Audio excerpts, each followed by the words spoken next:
Welcome to Celtic Tomes, bringing you readings from bygone books.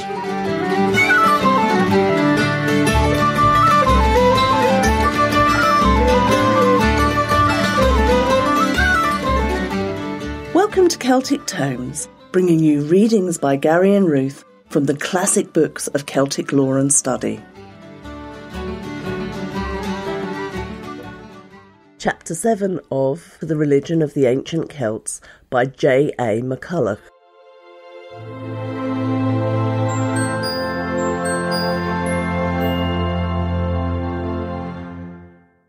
Chapter 7 The Cuchulainn Cycle. The events of the Cuchulainn cycle are supposed to date from the beginning of the Christian era, King Conchobar's death synchronizing with the crucifixion. But though some personages who are mentioned in the annals figure in the tales, on the whole they deal with persons who never existed. They belong to a world of romance and myth, and embody the ideals of Celtic paganism, modified by Christian influences and those of classical tales and romantic sagas of other regions, mainly Scandinavian. The present form of the tales, as they exist from the Book of the Dung Cow and the Book of Leinster, must have been given them in the 7th or 8th century, but they embody materials of a far older date. At an early time, the saga may have had a more or less definite form, but new tales are being constantly added to it, and some of the longer tales are composed of incidents which once had no connection with each other. Cuchulainn is the central figure of the cycle, and its central episode is that of the Táin Cooley, or the cattle spoil of Cooley. Other personages are Conchobar and Dechtire, Ailill and Medb, Fergus, Conall Cernach, Cúroi, Deirdre, and the sons of Usnach. Some of these are of divine descent, and some are perhaps euhemerized divinities.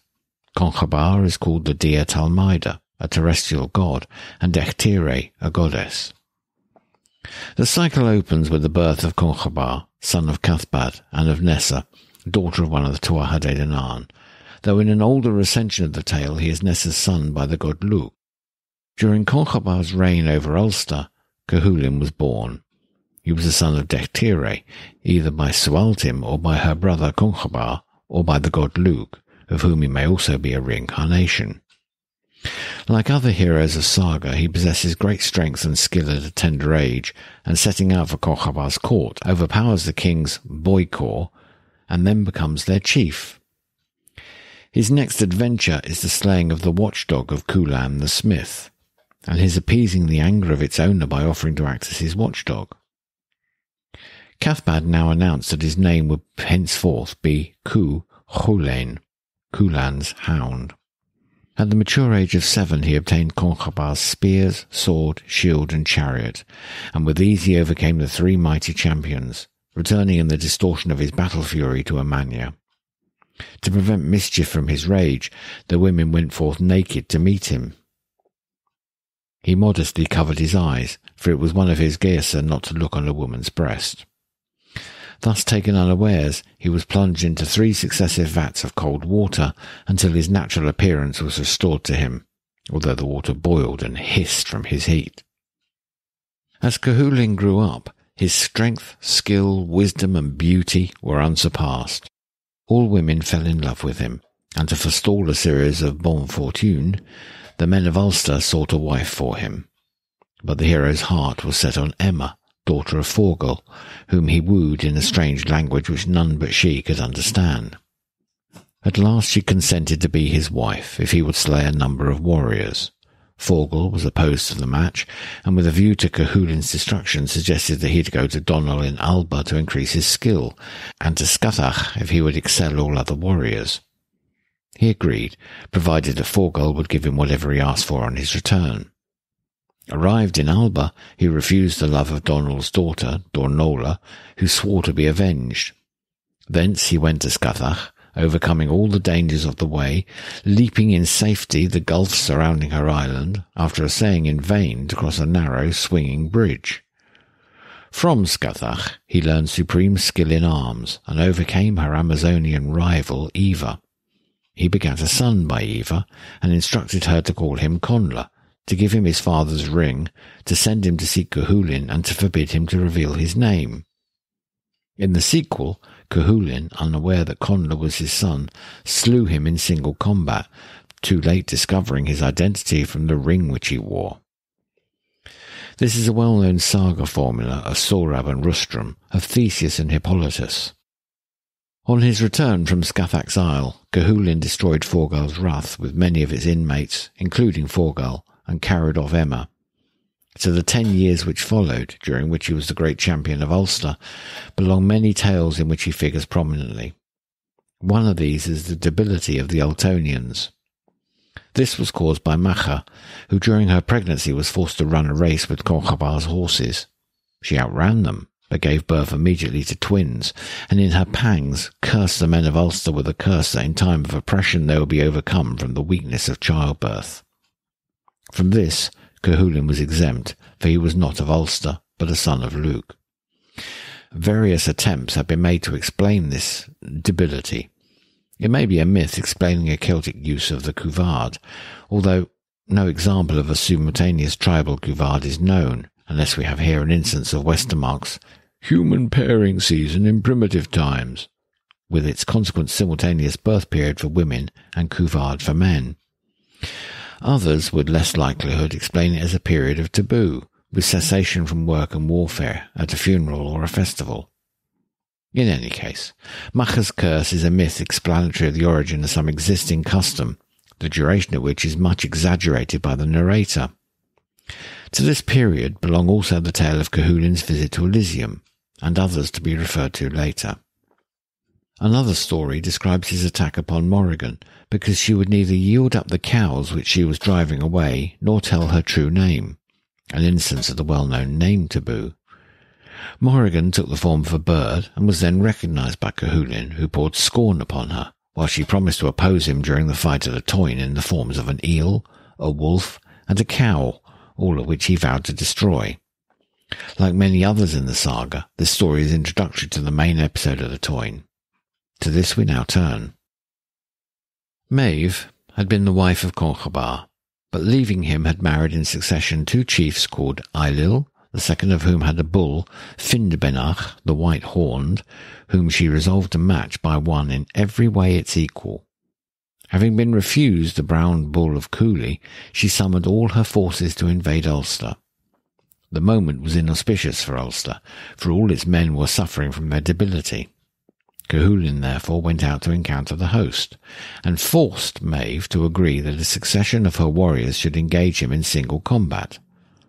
Among these was his old friend Ferdia, whom nothing is so touching as his reluctance to fight him, or so pathetic as his grief when Ferdia falls.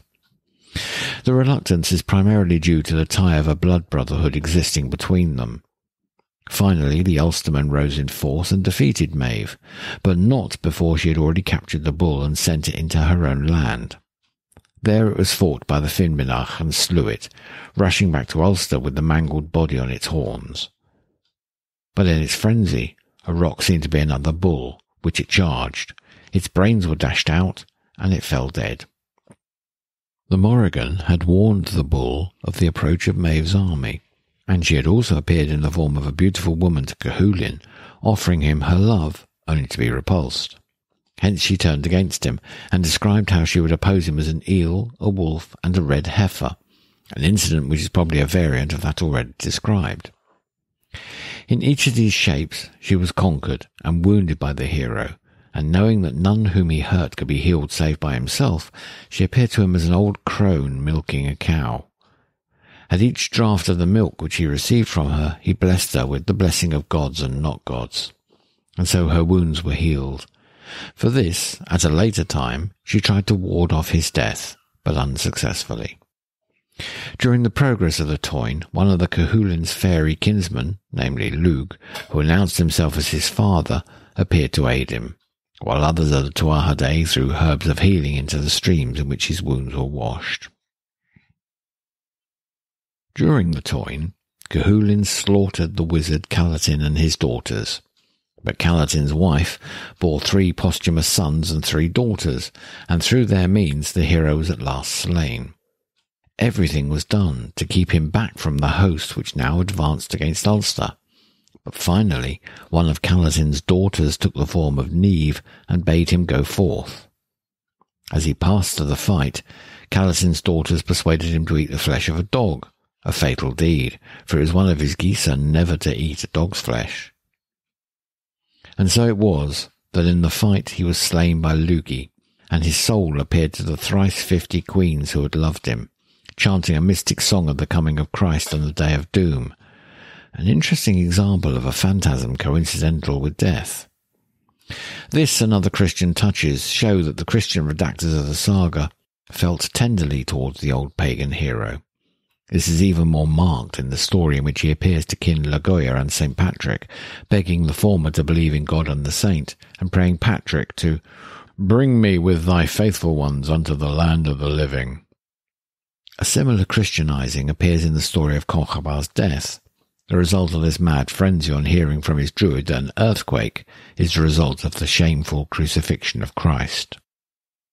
In the saga, Cuchulainn appears as the ideal Celtic warrior, but like other ideal warriors, he is a magnified, non-natural man, many of his deeds being merely exaggerations of those common among barbaric folk. Even his distortion or battle frenzy is but a magnifying of the wild frenzy of all wild fighters. To the person of this ideal warrior, some of whose traits may have been derived from traditional stories of actual heroes, Märchen and saga episodes attach themselves. Of every ideal hero, Celtic, Greek, Babylonian or Polynesian, certain things are told. His phenomenal strength as a child, his victory over enormous forces, his visits to the other world, his amours with a goddess, his divine descent. These belong to the common stock of folk-tale episodes and accumulate around every great name. Hence, save in the colouring given to them or the use made of them by any race, they do not afford a key to the mythic character of the hero. Such deeds are ascribed to Cuchulainn as they doubtless were to the ideal heroes of the undivided Aryans, but though parallels may be found between him and the Greek Heracles, they might just as easily be found in non-Aryan regions, e.g. in Polynesia. Thus the parallels between Cuchulainn and Heracles throw little light on the personality of the former, though here and there in the such parallels we observe a peculiarly Celtic touch. Thus, while the Greek hero rescues Hesione from a dragon, it's from 3 Fomorians that Cuchulainn rescues Devorgilla, namely from beings to whom actual human sacrifice was paid. Thus, a Märchen formula of worldwide existence has been moulded by Celtic religious belief and ritual practice. It was inevitable that the mythological school should regard Cuchulainn as a solar hero. Thus he reaches his full development at an unusually early age, as the sun does, but also, as do many other heroes of saga and Märchen who are not solar. The 3 colours of Cuchulainn's hair, dark near the skin, red in the middle, golden near the top, are claimed to be a description of the sun's rays, or of 3 parts into which the Celts divided the days. Elsewhere his tresses are yellow, like Prince Charlie's in fact and in song, and yet he was not a solar hero. Again, the 7 pupils of his eyes perhaps referred to the days of the week. Blindness befell all women who loved him, a reference to the difficulty of gazing at the sun. This is prosaic. The blindness was a compliment paid to Cuchulainn the blind by women who made themselves blind while talking to him, just as Conall Cernach's mistress squinted as he did. Cuchulainn's blindness arose from his habit of sinking one eye into his head and protruding the other, a well-known solar trait. His distortion, during which, besides this blindness, blood shot upwards from his head and formed a magic mist, and his anger caused showers of sparks to mount above him, points to dawn or sunset, though the setting sun would rather suggest a hero sinking calmly to rest than a mad giant setting out to slaughter friend and foe. The distortion, as already pointed out, is the exaggerated description of mad warrior rage, just as the fear which produced death to those who saw him brandish his weapons was also produced by Maori warrior methods. Lugh, who may be a sun god, has no such distortion, the cooling of the hero in 3 vats, the waters of which boil over, and his emergence from them pinky red in colour, symbolise the sun sinking into the waters and reappearing at dawn. Might it not describe in an exaggerated way the refreshing bath taken by frenzied warriors, the waters being supposed to grow warm from the heat of their bodies? One of the heroes, Gisa, was not to see Manannán's horses, the waves, which being interpreted means the sun is near its death as it approaches the sea. Yet Lugh, a sun god, rides the steed Enbar, a personification of the waves, while Cuchulainn himself often crossed the sea, and also lived with the sea god's wife Fand without coming to grief. Again, the magic horses which he drives, black and grey in colour, are the symbols of day and night, though it is not obvious why a grey horse should symbolise day, which is not always grey even in the Isles of the West. Unlike a solar hero too, Cuchulainn is most active in winter, and rests for a brief space from slaughtering at midday, the time of the sun's greatest activity both in summer and winter. Another theory is that every visit of the hero to a strange land signifies a descent to Hades, suggested by the sun sinking in the west. Scathach's island may be Hades, but it's more probably Elysium, with some traits borrowed from the Christian idea of hell. But Emer's land, also visited by Cuchulainn, suggests neither Hades nor Elysium. Emer calls herself Ingenrig Richisgarta, translated by Professor Rees as daughter of the coal-faced king, i.e., she is daughter of darkness. Hence she is a dawn maiden and becomes the sun hero's wife. There's nothing in the story to corroborate this theory, apart from the fact that it's not clear, even to the hypothetical primitive mind, why dawn and sun should be a divine pair. Emma's words probably mean that she's daughter of a king, and a flame of hospitality, Richisgarta. Cuchulainn, in visiting her, went from west to east, contrary to the apparent course of the sun. The extravagance of the solar theory is further seen in the hypothesis that because Cuchulainn has other wives, the sun god made love to as many dawn maidens as there are days in the year, like the king in Lewis's romance with his 366 wives, one for each day of the year, leap year included. Further examples of the solar theory need not be cited. It's enough to see in Cuchulainn the ideal warrior, whose traits are bombastic and obscure exaggerations of actual custom and warfare, or are borrowed from folktale motifs not exclusively Celtic. Possibly he may have been a war god, since he is associated with Bath and also with Morrigan, but he has also some traits of a culture hero. He claims superiority in wisdom, in law, in politics, in the art of the Fili, and in Druidism, while he brings various things from the world of the gods. In any case, the Celts paid divine honours to heroes, living or dead, and Cuchulainn, god or ideal hero, may have been the subject of a cult.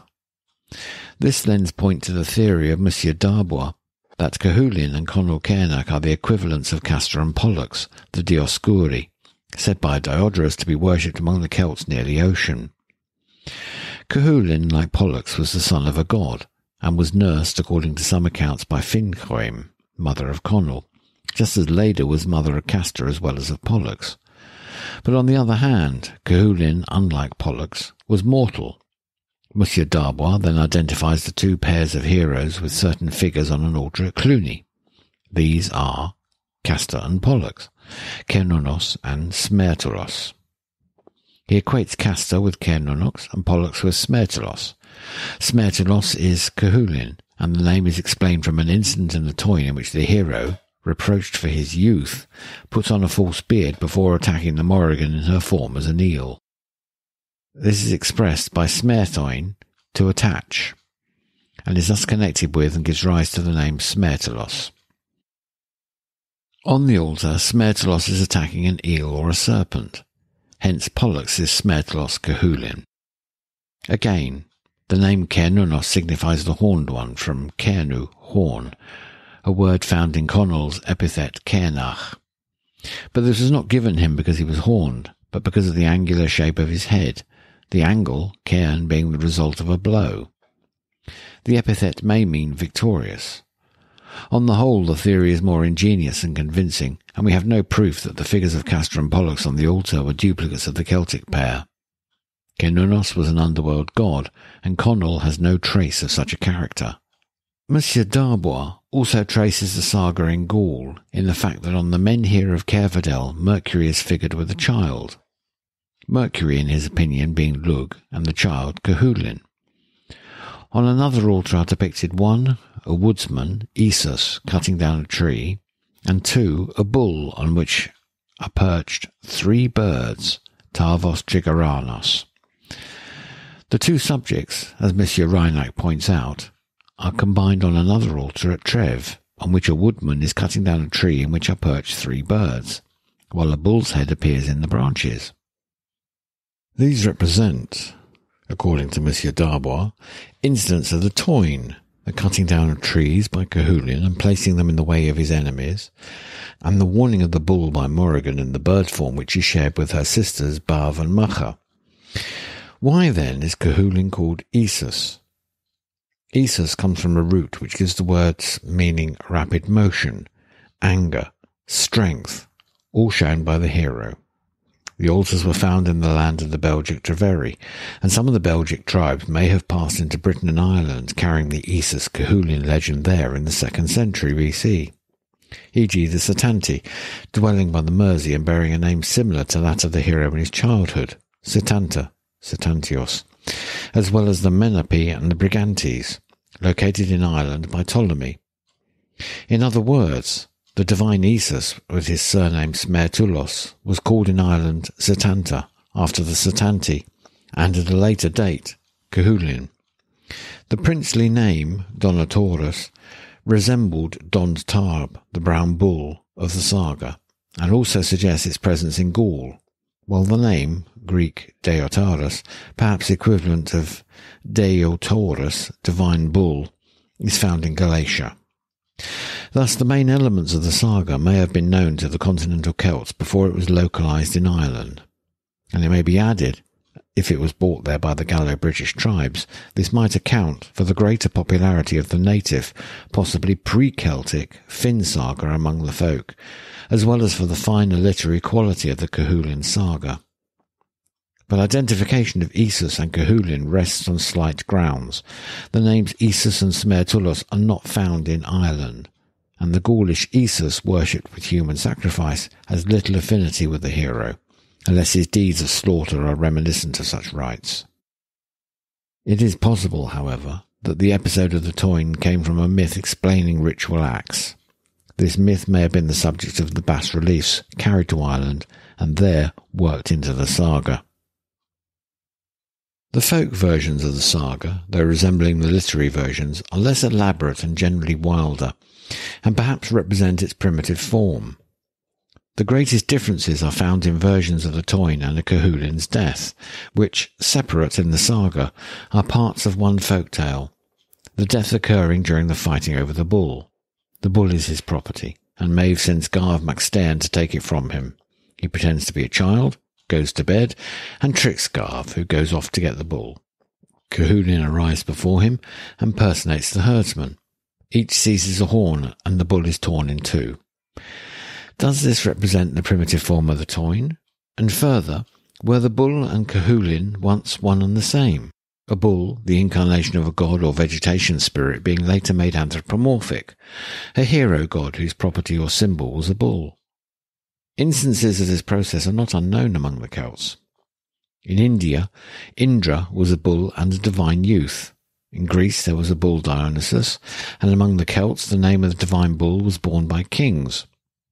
In the saga, Morrigan is friendly to the bull, but fights for Maeve. But she is now friendly, now hostile to Cuchulainn, finally, however, trying to avert his doom. If he had once been the bull, her friendliness would not quite be forgotten, once he became human and separate from the bull. When she first met Cuchulainn, she had a cow on whom the brown bull was to beget a calf, and she told the hero that, "So long as the calf which is in this cow's body is a yearling, it is up to that time that thou art in life, and it is this that will lead to the Táin." This suggests that the hero was to die in battle, but it shows that the brown bull's calf is bound up his life. The bull was a reincarnation of a divine swineherd, and if, as in the case of Cuchulainn, his rebirth could only be of himself. The calf was simply a duplicate of the bull, and as it was bound up with the hero's life, bull and hero may well have been one. The life or soul was in the calf, and, as in all such cases, the owner of the soul and that in which it is hidden are practically identical. Cuchulainn's distortion might then be explained as representing the bull's fury in fight, and the folk tales would be popular forms of the old myth explaining ritual in which a bull, the incarnation of a tree or vegetation spirit, was slain and the sacred tree cut down and consumed, as in Celtic agricultural ritual. This will be the myth represented on the bas-relief, and in the ritual the bull will be slain, rent and eaten by his worshippers. Why then should Cuchulainn rend the bull? In the later stages of such rites, the animal was slain not so much as a divine incarnation as a sacrifice to the god once incarnated in him. And when a god was thus separated from his animal form, myths often arose telling how he himself had slain the animal.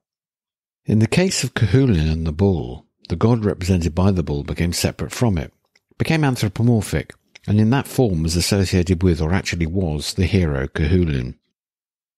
Bull sacrifices were common among the Celts, with whom the bull had been a divine animal.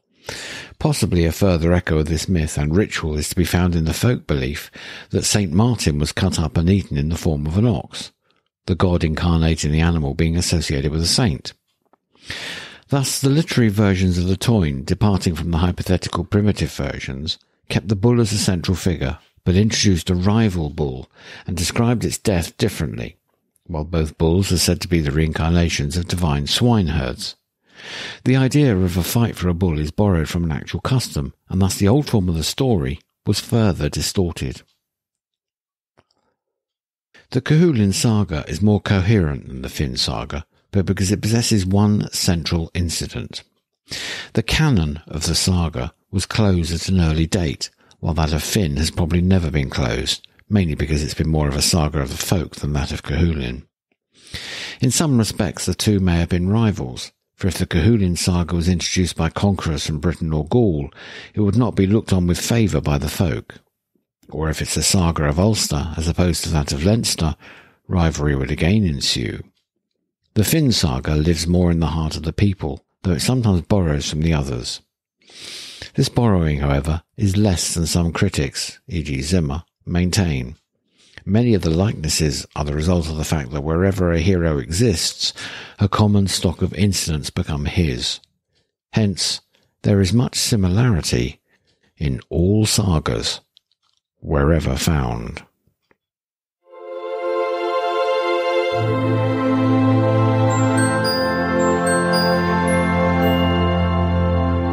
And that was Chapter 7 of The Religion of the Ancient Celts by J.A. MacCulloch. A link to the full text can be found in the show notes. We'd like to say a massive thank you and give a shout out to Daniel, Selene, Erica, Kyle and Brandy for being patrons of the podcast on our Patreon page. Thank you so much. Your support is ensuring that we can keep on making these shows. If you'd like to support our continued work on Celtic Tomes, please come and find us on patreon.com/Celtic Tomes. That's patreon.com/Celtic Tomes. You've been listening to Celtic Tomes, read by Gary and Ruth. Our theme music is Gander in the Pretty Hole by Slauncher, and a link to their music can be found in the show notes at celtictomes.libsyn.com. This podcast has been produced by the Celtic Myth Show.